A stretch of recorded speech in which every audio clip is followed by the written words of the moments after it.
G'day everyone, welcome to Shane Shed. I've got this absolute unit of a Ford Fairlane. Truth be told, it's a total bucket of shit, but anyway.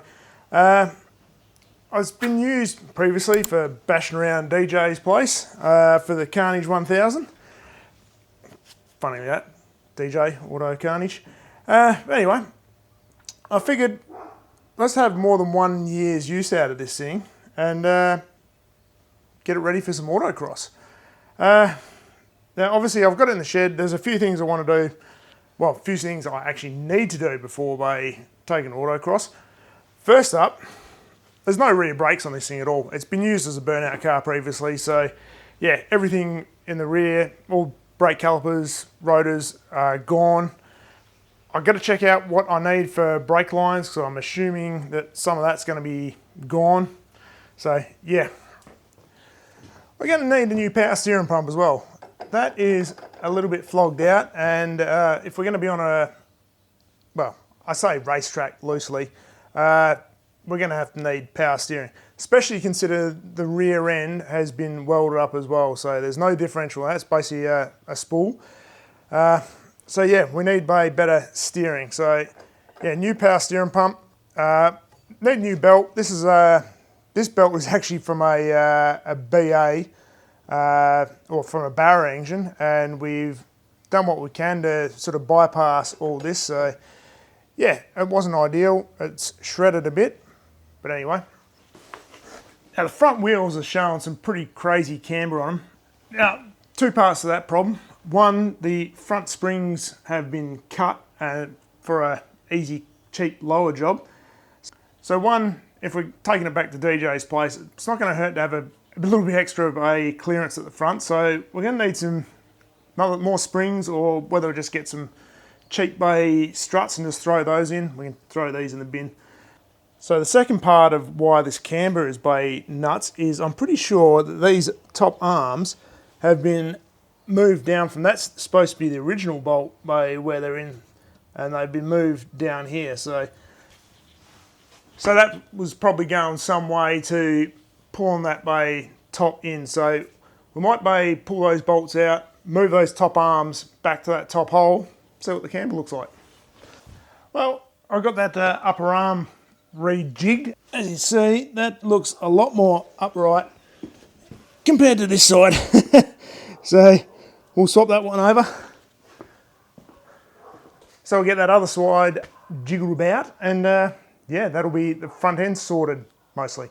While I've got that other side, that other wheel off, I'll just have a quick squiz at the brake caliper, because this one was doing most of the work, and when you don't have the rears, you know, having one brake left kind of drags you into a fence.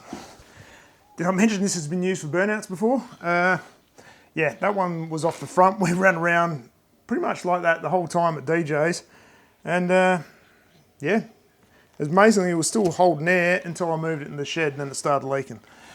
So yeah, obviously some more grippy tyres all around. If I can get some cheap rally tyres, I'll throw those on, but if not, I'll just see if I can maybe find some all-terrains, very cheap all-terrains in this size, and get those on.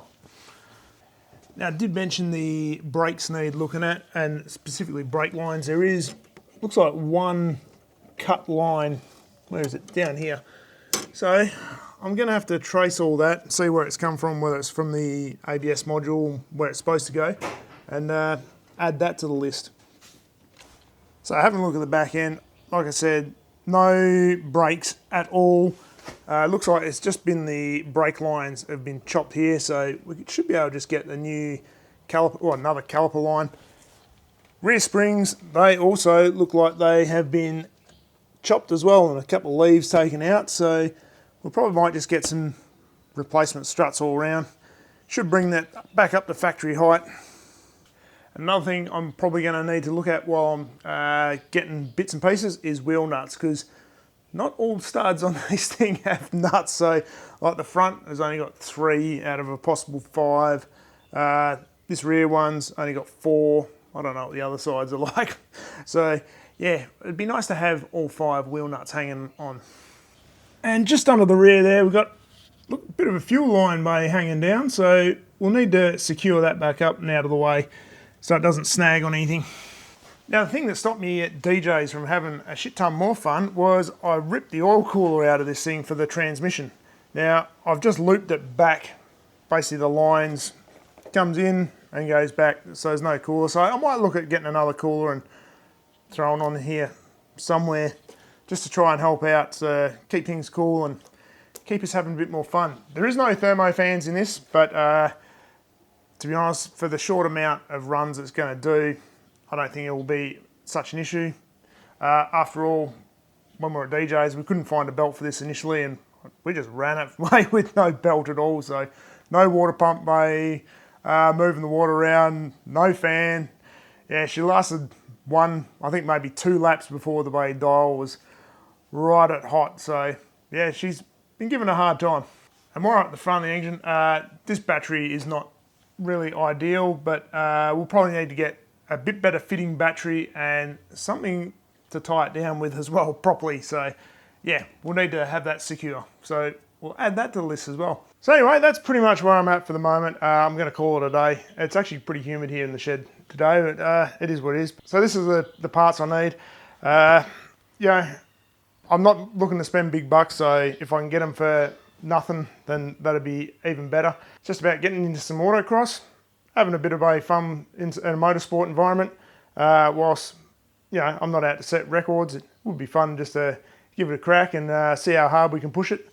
After all, this is only a whole 250 bucks worth of a car, so if we trash it, it doesn't really matter. So yeah, if you want to see how I go racing this thing at some point, and you haven't subscribed, hit the subscribe button. Give us a like if you enjoyed the content. Well, I suppose if you're still watching by now, you probably would have liked it. So yeah, smash that like button.